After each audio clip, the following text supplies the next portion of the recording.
हरि ओम।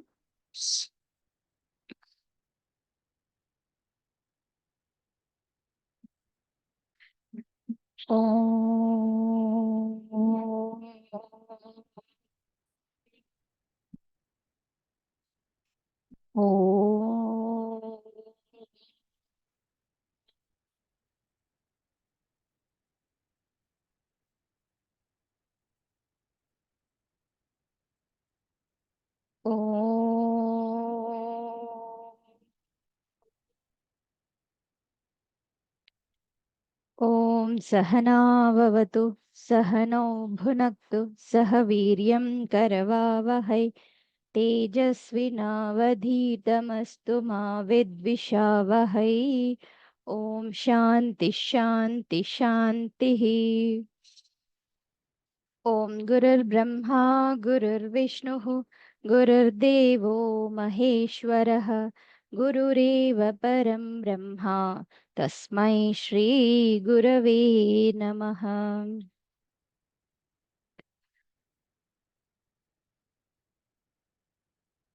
ओम पार्थाय प्रतिबोधितां भगवता नारायणेन स्वयं व्यासेन ग्रथितां पुराणमुनिना मध्ये महाभारतम् अद्वैतामृतवर्षिणीं भगवतीम् अष्टादशाध्यायिनीम् अम्भ त्वामनुसन्दधामि भगवद्गीते भवद्वेषिणी।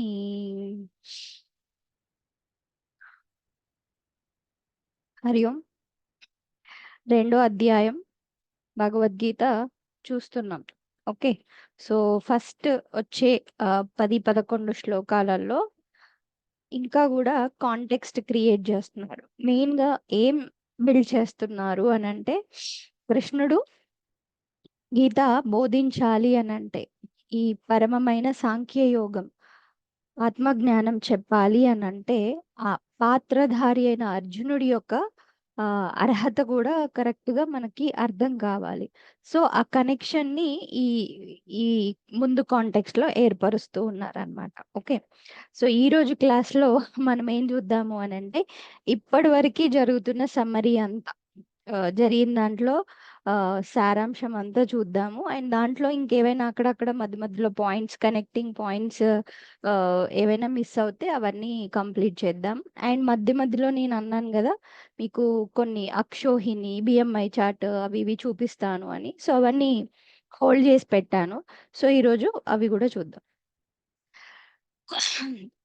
అయితే సాంఖ్య యోగం సమగ్రమైన ఆత్మజ్ఞానం ఏదైతే ఉందో అది అందించబోతున్నాడు. యోగం అంటే కలయిక. ఓకే, సో ఆ యోగాన్ని మనం పొందాలి అని అంటే అర్జునుడిని నిమిత్తీకృత్య, అర్జునుడిని ఒక నిమిత్త మాత్రునిగా పెట్టుకొని మనకి ఈ జ్ఞానాన్ని అందించబోతున్నాడు కృష్ణుడు. సో ఈ విషయాన్ని రకరకాలుగా తెలుసుకునే ముందు ప్రాబ్లం ఏంటి, దాన్ని ఎట్లాగా డిఫైన్ చేస్తున్నాడు అర్జునుడు, కానీ అది ఎలాగా ఎక్స్ప్లెయిన్ చేసినప్పుడు ప్రాపర్ గా సొల్యూషన్ దొరుకుతుంది అనేది కనెక్షన్. ఓకే, ఒకసారి సెకండ్ చాప్టర్ లోకి వెళ్ళిపోదాం.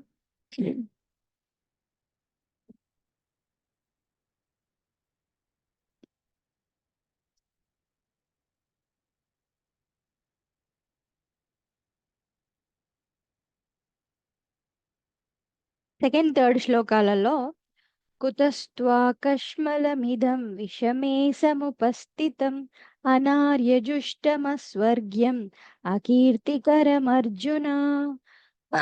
సో కృష్ణుడు అంటున్నాడు అనమాట, ఏంటి అర్జున, ఈ విషమ పరిస్థితులలో ఇలాంటి కల్మషమైన ఆలోచనలు, అంటే ఏదో మలినమైన ఆలోచనలు నీకు ఎందుకు వచ్చాయి, అసలు ఎలా వచ్చాయి, అంతేకాదు ఇది అనార్యజుష్టం, అస్వర్గ్యం, అకీర్తికరం.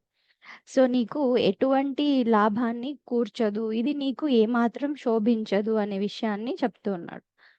ఇక్కడ 2-3 విషయాలు. ఓకే, ఒకటేంటి, విషమే సముపస్థితం అంటే ఆ ఎప్పుడైనా సరే కార్యరంగంలోకి దిగే ముందు ఆలోచించాలి, దిగిన తర్వాత కాదు. అయితే ఇంకొకటి ఏంటి, విషమ పరిస్థితి అని అంటే 2-3 విషయాలు తెలుసుకున్నాం కదా. ఒకటి, యుద్ధం మొదలవబోతుంది అట్లా ఒకటి. సెకండ్ విషయం ఏంటి, ఆల్రెడీ వాళ్ళు చేయకూడని విషయాలన్నీ, చేయకూడని తప్పులన్నీ కూడా చేశారు. అంత చేసిన తర్వాత కూడా నువ్వు మళ్ళీ వాళ్ళని క్షమించాలి అనుకోవడం కరెక్ట్ కాదు. సో ఆ పరిస్థితి కాదు. దెన్ ఇంకొకటి, విషమే సముపస్థితం ఇలాంటి సమయము అని అంటే ఇది సరైన సందర్భం కాదు, రైట్ టైం కాదు అని అంటే సరైన సందర్భం కాదు, ఇప్పుడు ఇలాంటి మాట్లాడే సమయ సందర్భాలు కాదు. అండ్ ఆ ప్లేస్ ఏదైతే ఉందో, ఆ స్థలం ఏదైతే ఉందో అక్కడ కూడా ఇలాంటి మాట్లాడే విషయాలు కాదు. అంటే ఇప్పుడు మనం యుద్ధానికి వచ్చేసాం ఆల్రెడీ రెడీ అయిపోయి. ఈ కాలంలో, ఈ సందర్భంలో, ఈ ప్లేస్లో, ఈ స్థానంలో నువ్వు మాట్లాడే విషయాలు ఇవి కాదు. దేశతః కాలతః ఇది ఒక రైట్ అకేషన్ కాదు. సో అట్లాగా విషమే సముపస్థితం అని అంటున్నాడు. అంటే హింట్ ఇస్తున్నాడు కృష్ణుడు, ఎట్లయినా సరే అర్థం చేసుకొని ఫాస్ట్ గా పికప్ అవుతాడేమో అని. మనకి అర్జునుడికి సరిగా అర్థం అవ్వట్లేదు. దాంతో ఇంకొకటి ఏమన్నాడు, క్లైభ్యం మాస్మగమః పార్థ నైతత్వయ్యుపపద్యతే క్షుద్రం హృదయ దౌర్బల్యం త్యక్వోత్తిష్ట పరంతప. సో ఈ హృదయంలో జరిగిన ఈ విషమ పరిస్థితిలో ఇట్లాగా నీకు హృదయం ఎట్లయితే వీక్ అయిపోతుందో దీని నుంచి నువ్వు బయటపడు, ఇంకా వీక్ అవ్వకు. సో త్యక్త్వ ఇవన్నిటిని వదిలేసి, ఈ ఆలోచనని వదిలేసి సహజంగా నీ లోపల ఉన్న పురుషత్వం ఏదైతే ఉందో, పౌరుషం ఏదైతే ఉందో దాన్ని బయటికి తీయు, అంతేగాని ఇట్లాగా చాతగాని వాడిలాగా మాట్లాడకు అనే విషయాన్ని కూడా తెలియజేస్తున్నాడు. సో ఈ 2 విషయాల్ని చెప్తూ, త్యక్త్వ ఇవన్నీ అనవసరమైన ఆలోచనలు వదిలేసి, ఏవైతే ఆలోచించకూడదో అవి చేస్తున్నావు కాబట్టి అవి వదిలేసి, ఉత్తిష్ట లేసి యుద్ధం చెయ్యు. ఇక్కడ ఉత్తిష్ట అంటే బికాజ్ మనం ఫస్ట్ చాప్టర్లో చూసాము కూర్చున్నాడు కాబట్టి లేసి యుద్ధం చెయ్యు అంటున్నాడు. ఇంకొకటి ఏంటి అంటే ఉత్తిష్ట అంటే నీ మనస్సులో ఆ ఆలోచనల నుంచి బయటికి రా, ఏదైతే ఆ డిప్రెషన్ సప్రెషన్ థాట్స్ ఉన్నాయో అందులో నుంచి బయటికి రా అనే విషయాన్ని కూడా చెప్తున్నాడు. ఈ 2 విషయాలు అర్థమైతే బాగుండు, బట్ అవ్వట్లేదు. దానికి అర్జునుడు మళ్ళీ చెప్తున్నాడు ఏంటి, అర్జున ఉవాచ. ఇవన్నీ చూసాము బట్ నేను మళ్ళీ ఒకసారి యాడ్ చేస్తూ ఉన్నాను పాయింట్స్. సో ఇట్లాగా వీళ్ళందరినీ భీష్మం, ద్రోణం, వీళ్ళందరినీ, ద్రోణాచార్యుని, భీష్మాచార్యుని, వీళ్ళందరూ రెస్పెక్టబుల్ పీపుల్, వీళ్ళందరినీ చంపడం ఇష్టం లేదు. గురు పొజిషన్లో, గురు స్థానంలో ఉన్న వాళ్ళని అసలు ఎలాగా మనం చంపగలుగుతాము. సో రకరకాలుగా అర్జునుడు కూడా కృష్ణుని డిఫరెంట్ నేమ్స్తో పిలుస్తూ చెప్తూ ఉన్నాడు, సంబోధిస్తూ తన బాధని చెప్తూ ఉన్నాడు. ఓకే. సో ఇక్కడ మనం అక్షోహిణి కాంటెక్స్ట్ చూద్దాం. 18 అక్షోహిణీల సైన్యం, వీళ్ళ సైడ్ పాండవుల సైడ్ 7 అక్షోహిణీలు, వాళ్ళ సైడ్ 11 అక్షోహిణీలు అనుకున్నాం కదా. సో గెస్ట్ చేశారా ఎవరైనా ఒక అక్షోహిణి సైన్యం అంటే ఎంత ఉంటది అని? మీకు సెర్చ్ చేస్తే గూగుల్లో ఈజీగా దొరుకుతుంది. మనకి మహాభారతంలో ఆది పర్వంలో స్టార్టింగ్ ఆది పర్వంలో కొన్ని చాప్టర్స్ అన్ని అక్షోహిణీల సైన్యాన్ని వర్ణిస్తూ శ్లోకాలు రాయడం జరుగుతుంది. సో మనకి ఈజీగా కొన్ని టేబుల్ ఫామ్లో ఇమేజ్లో దొరికింది కంటెంట్, మీకు షేర్ చేస్తున్నాను, వచ్చిందా? సో ఒక అక్షోహిణి సైన్యం కంటే ముందు కూడా మామూలుగా జనరల్గా ఉండాల్సినంత జనరల్గా ఉండే ఏమంటారు, మెయిన్ పీపుల్ ఎవరెవరు పార్టిసిపేట్ చేస్తారు యుద్ధంలో అని అంటే ఫస్ట్ రథాలు ఉంటాయి, ఏనుగులు ఉంటాయి, కాలినడకన వెళ్ళే సైనికులు ఉంటారు, తర్వాత గుర్రాలు ఉంటాయి. ఓకే, ఇవి 4 మెయిన్. ఇవి కాకుండా ఇంకా ఇంకా కూడా ఆయుధాలతోటి రథాల పైన ఉన్న వాళ్ళు అట్లాగా కూడా కౌంట్ చేసుకుంటూ వెళ్ళిపోవచ్చు. ఓకే, అయితే ఫస్ట్ ఒక యూనిట్ ఒకటి చూసుకుంటే, ఒక రథం, ఒక ఏనుగు, 5 కాలినడకన వెళ్ళే సైన్యం అండ్ 3 గుర్రాలు కలిపితే ఒక పట్టి. అలాగా 3 పట్టీలు కలిపితే సేనాముఖ. చూస్తున్నారు కదా, కనిపిస్తుంది. సో ఇట్లా 3 సేనాముఖ, ఒక గుల్మ. 3 గుల్మ, ఒక గణం. ఇక్కడ నంబర్ ఇంటూ 3 పెరిగిపోతుంది చూడండి. ఓకే, అది విషయం. అట్లాగా 3 గణాలు, ఒక వాహిని. వాహిని అంటే కూడా జనరల్ గా మనం పెద్ద గ్రూప్ ఆఫ్ పీపుల్ ని వాహిని, మధ్య వాహిని అట్లాంటి పేర్లు ఉంటాయిగా, హిందూ వాహిని అట్లాంటి సంస్థల పేర్లు. సో వాహిని కూడా ఒక పెద్ద సైన్యం లాగా. సో అట్లా 3 వాహినీలు ఉంటే ఒక ప్రధాన. 3 ప్రధానాలు, ఒక చము. చము అనే పదం కూడా మనం శ్లోకాలలో వింటున్నాం కదా, చము ఆచ.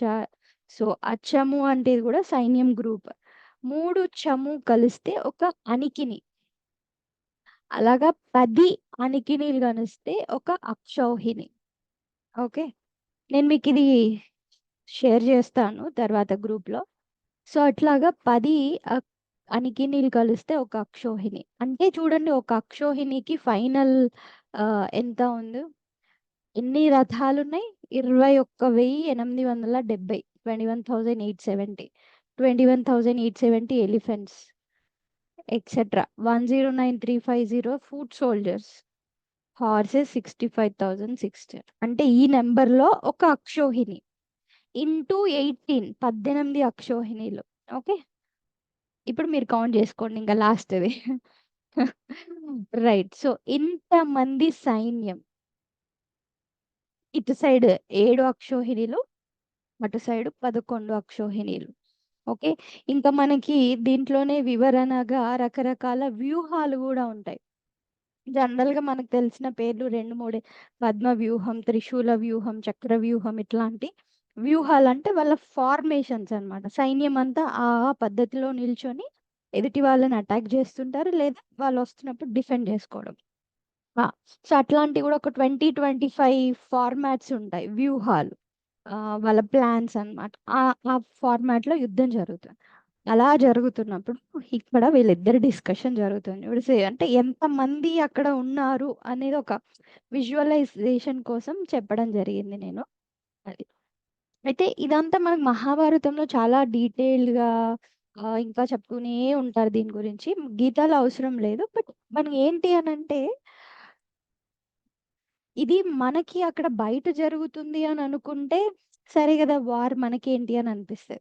కానీ మన మనసులో కూడా ఒక్కొక్కసారి చుట్టూ అంతా ఏదో యూనో అల్లకల్లోలం అవుతున్నప్పుడు, మనసు కూడా అంత అల్లకల్లోలం అవుతున్నప్పుడు మనం బ్యాలెన్స్డ్గా ఉండడం అనేది నేర్చుకోవాలి.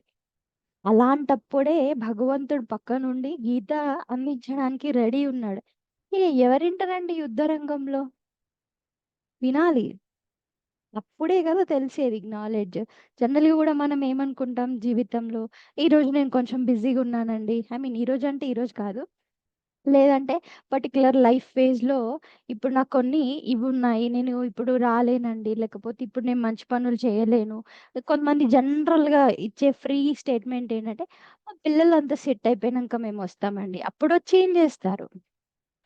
పిల్లల జీవితం బాగుపడాలి అంటే ముందు మనకు ఆ కంటెంట్ ఉండాలి గదా!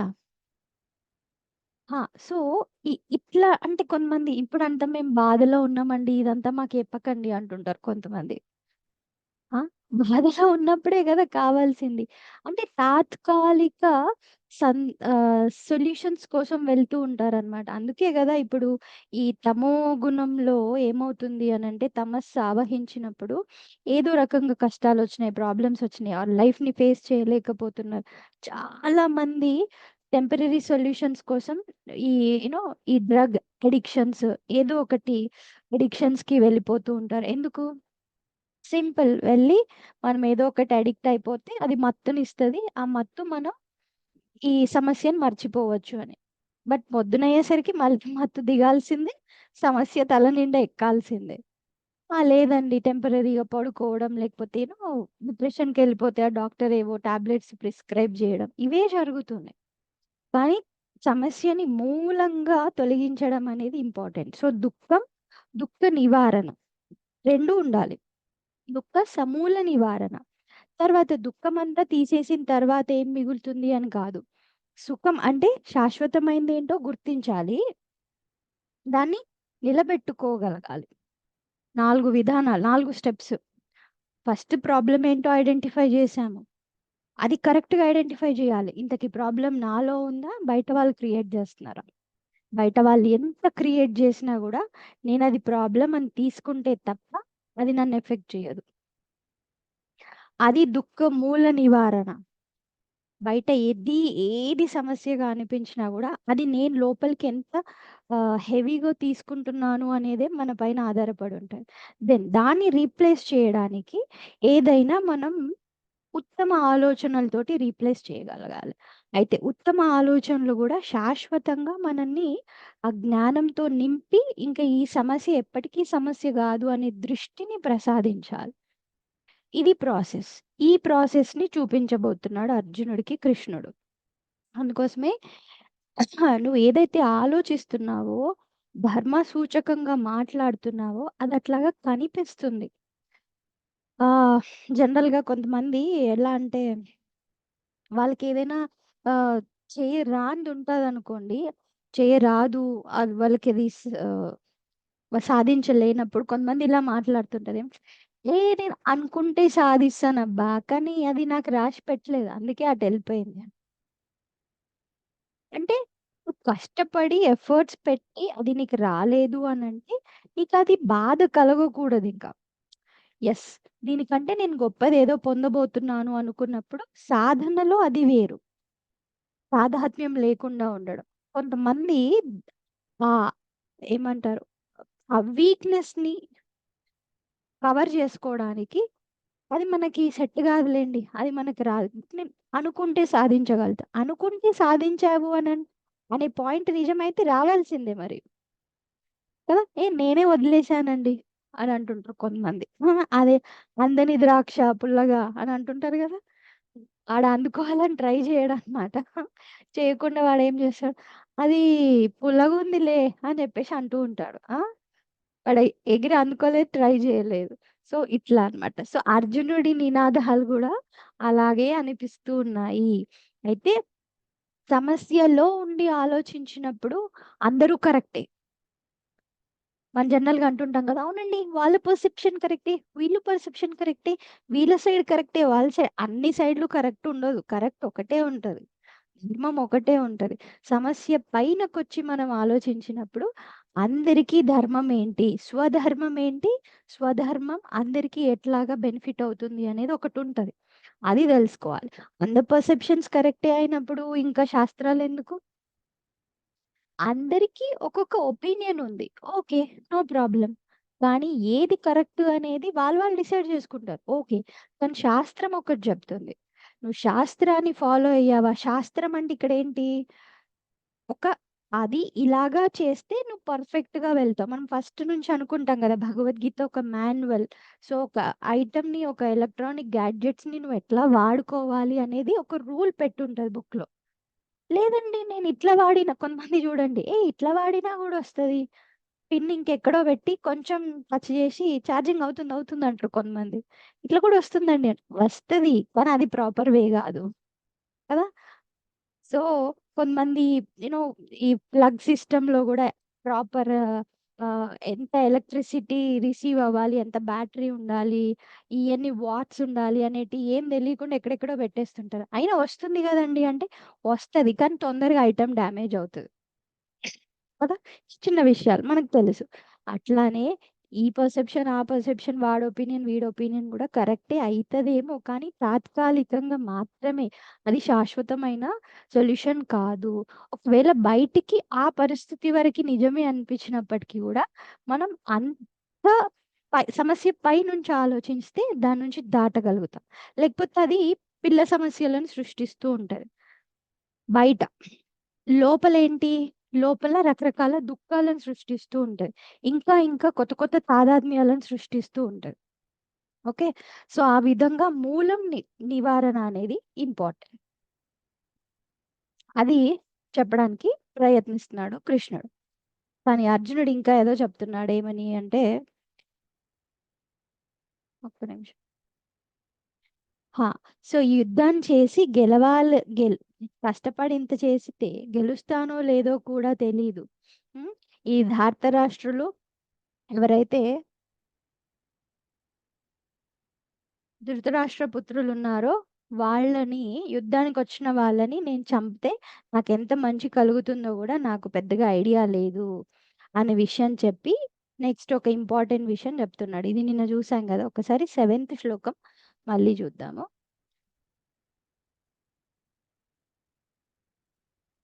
బకుల గారు చదవండి. కార్పణ్యదోషోపహత స్వభావః कार्पण्यदोषोपहतः स्वभावः पृच्छामि त्वां धर्मसम्मूढचेताः पृच्छामि त्वां धर्मसम्मूढचेताः यच्छ्रेयस्यान्निश्चितं ब्रूहि तन्मे यच्छ्रेयसान्निश्चितं ब्रूहि तन्मे शिष्यस्तेऽहं शाधि मां त्वां प्रपन्नम् शिष्यस्तेऽहं शाधि मां त्वां प्रपन्नम् नेक्स्ट కూడా न हि प्रपश्यामि ममापनुद्यात् न हि प्रपश्यामि ममापनुद्यात् यच्छोकमुच्छोषणमिन्द्रियाणाम्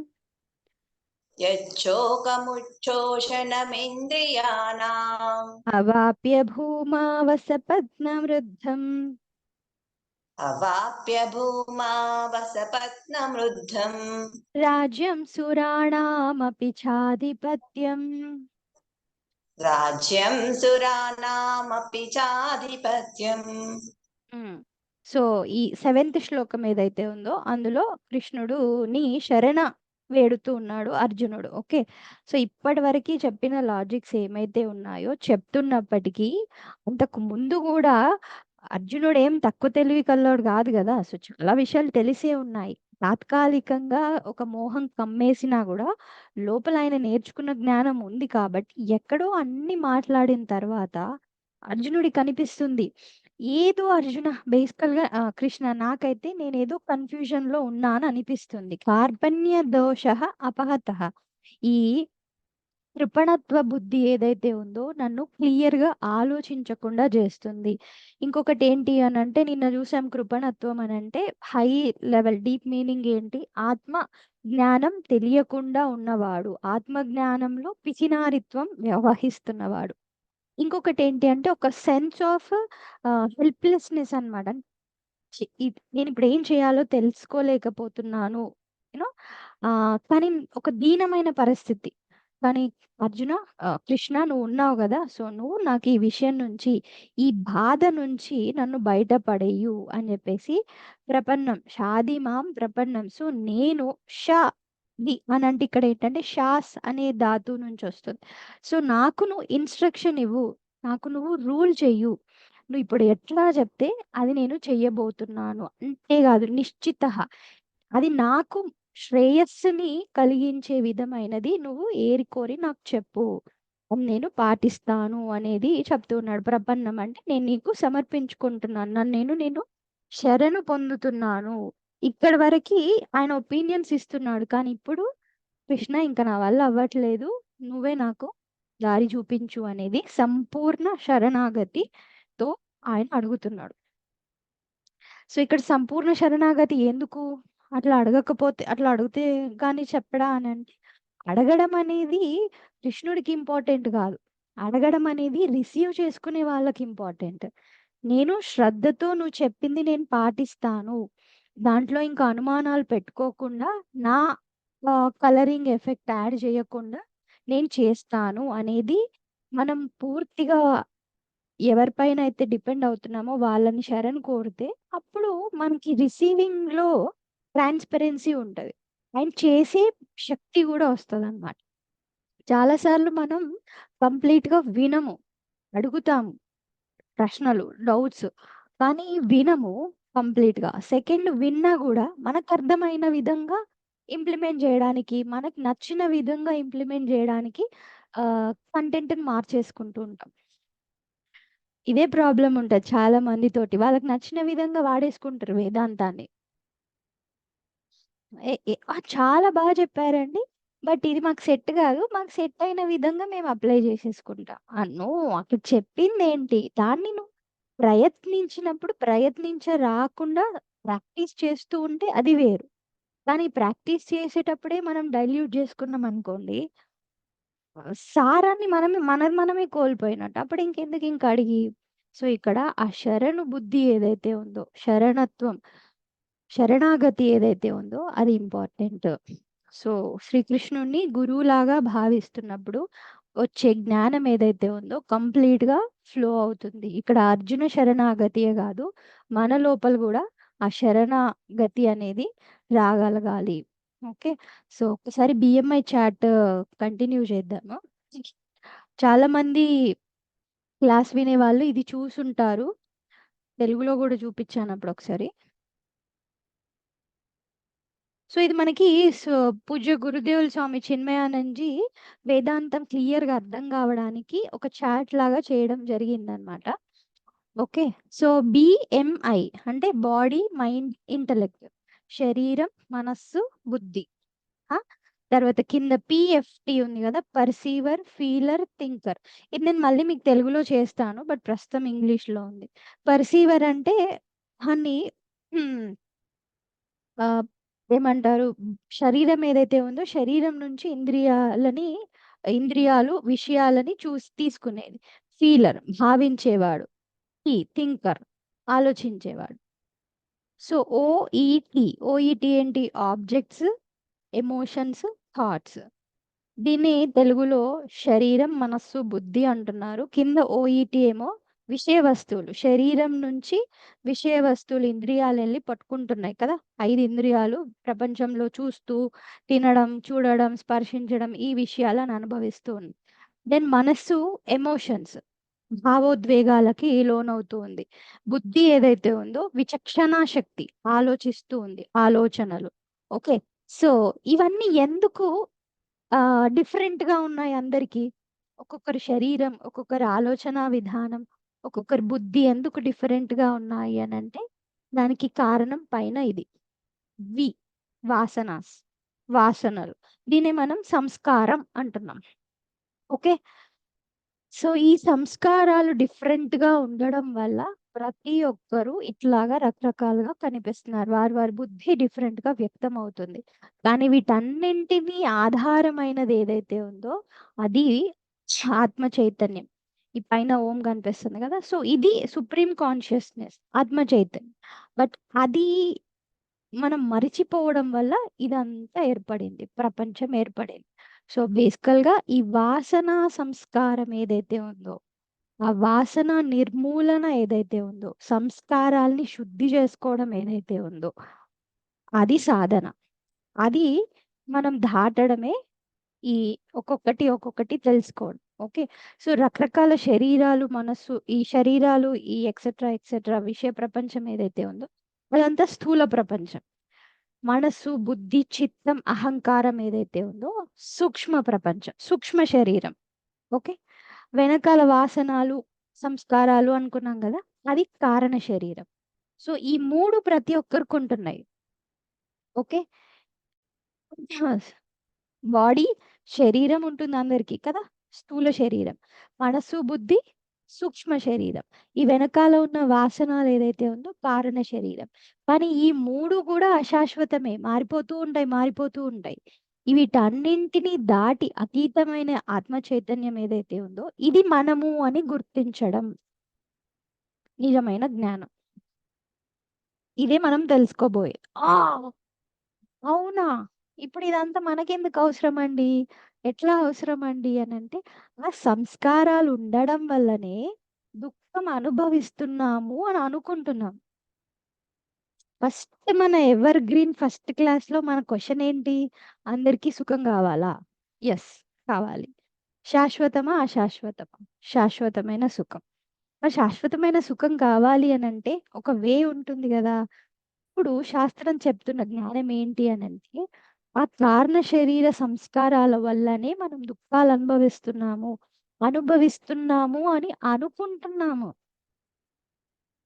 ప్రపంచం ఉంది, నేనున్నాను, ఈ మధ్యలో ఇదంతా డిస్ట్రక్షన్ జరుగుతుంది అని అనుకుంటున్నాం. ఈ దృష్టి దాటడం ఏదైతే ఉందో, దృష్టికి అతీతంగా వెళ్ళడం ఏదైతే ఉందో, అదే ఈ జ్ఞానం తెలుసుకోవడం. ఓకే, తెలుసుకోవడం అంటే మళ్ళీ సైన్స్ తెలుసుకున్నాం, మ్యాథ్స్ తెలుసుకున్నాం, రోడ్ మ్యాప్ తెలుసుకున్నాము, ఏదో కనుక్కున్నాం, అలా కాదు. అది ఎక్కడో ఉంది కాదు, అది మనమే అయ్యున్నాము. గుర్తించడం. ఓకే, అది మనకి శాశ్వత సుఖానికి మార్గము అనే విషయం. ఓకే, ఈ విధంగా బిఎంఐ చాట్ ఇది ఒకటి చూసాము. నెక్స్ట్ శ్లోకం చూద్దాం. సో అప్పుడు అడగడం జరిగింది, ఇంకా నా వల్ల కాదు కృష్ణ, నువ్వే నాకు నేనే నీకు శరణాగతి పొందుతున్నా, నాకు ఆన్సర్ ఇవ్వు అని అలా చెప్పిన అర్జునుడు ఏం చేస్తున్నాడట? సంజయ్ ఉవాచ, సంజయుడు అంటున్నాడు ఏమని? ఏ సంజయ ఉవాచ సంజయ ఉవాచ ఏవముక్త్వా హృషీకేశం ఏవముక్త్వా ఋషికేశం గుడాకేశః పరంతపః గుడాకేశః పరంతపః నయోత్స్య ఇతి గోవిందం నయోత్స్య ఇతి గోవిందం ఉక్త్వా తూష్ణీం బభూవః. ఉక్త్వా తూష్ణీం బభూవః.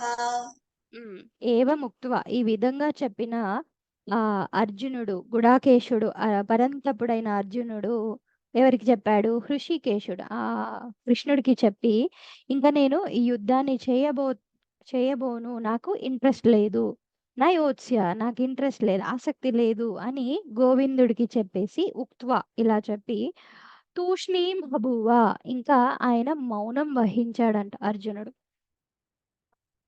ఫస్ట్ చాప్టర్ నుంచి మాట్లాడుతూ ఉన్నాడు కదా, సైలెంట్ అయిపోయాడు అర్జునుడు.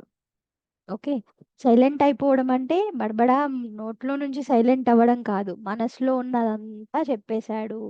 కృష్ణ ఇంకా నువ్వే దిక్కు అని అన్నాడు. ఇప్పుడు సమస్య చెప్పడం జరిగింది సమాధానం కోసం, ఇంకా కామ్ అయిపోయి he's ready to listen. Okay, so అది తూష్ణీం బభూవ, మౌనం వహించడం జరిగింది. ఓకే, సో అలాంటి సమయంలో అప్పుడు ఏం జరిగింది సంజయుడే చెప్తున్నాడు.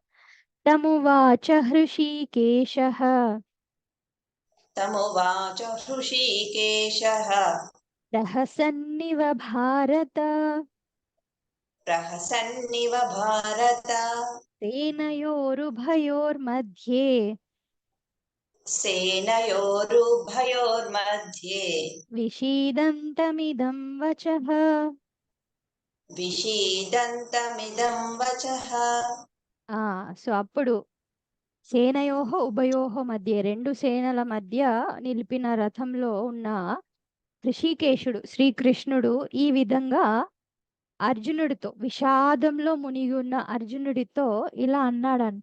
అయితే ఎలా అన్నాడు అనే దాంతో ఒక చిన్న సైన్ చెప్తూ ఉన్నాడు అనమాట సంజయుడు. ప్రహసన్ ఇవ, ప్రహసన్ అంటే హస్ ధాతు, హస్ అంటే చిన్నగా అని ఒక స్మైల్ ఇచ్చాడంట కృష్ణుడు. ఇలా అనబోయే ముందు అని ఒక స్టార్ట్ ఇచ్చాడు అని చెప్పి సంజయుడు చెప్తున్నాడు అనమాట. ఇప్పుడు ఇక్కడ నవ్వాల్సిన అవసరం ఏముంది కృష్ణుడికి అంటే, నవ్వడం అంటే హహహ కాదు, ఒక చిన్న చిరునవ్వు ఇచ్చి ఇవ్వనట్టు, అది కూడా సంజయుడు అలా నవ్వినట్టు, చిన్నగా చిరునవ్వు నవ్వినట్టు నవ్వి ఇట్లాగా శ్రీకృష్ణుడు మాట్లాడడం మొదలు పెట్టాడు అని అంటున్నాడు. సో ప్రహసన్ ఇవ ఏదైతే ఉందో దానికి కూడా చాలా చాలా అద్భుతమైన ఎక్స్ప్లెనేషన్ ఉంటుంది. అంటే ఎందుకు నవ్వావు అని అడుగుతుంటాం కదా ఒక్కొక్కసారి మనం.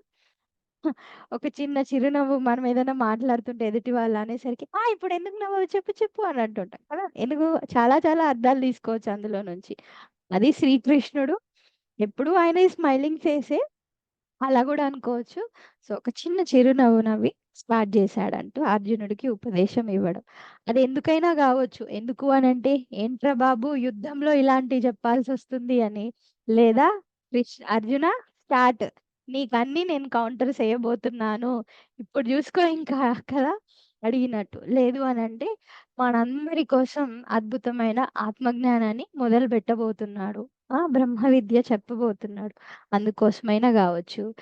అట్లాగా రకరకాల అర్థాలు మనం తీసుకోవచ్చు. సరే, ఇంతకీ కృష్ణుడు ఏం చెప్పాడు? ఇక్కడ నుంచి శంకర భాష్యం కూడా స్టార్ట్ అవుతుంది. ఓకే, ఏం మాట్లాడాడు అర్జునుడితో కృష్ణుడు కదా?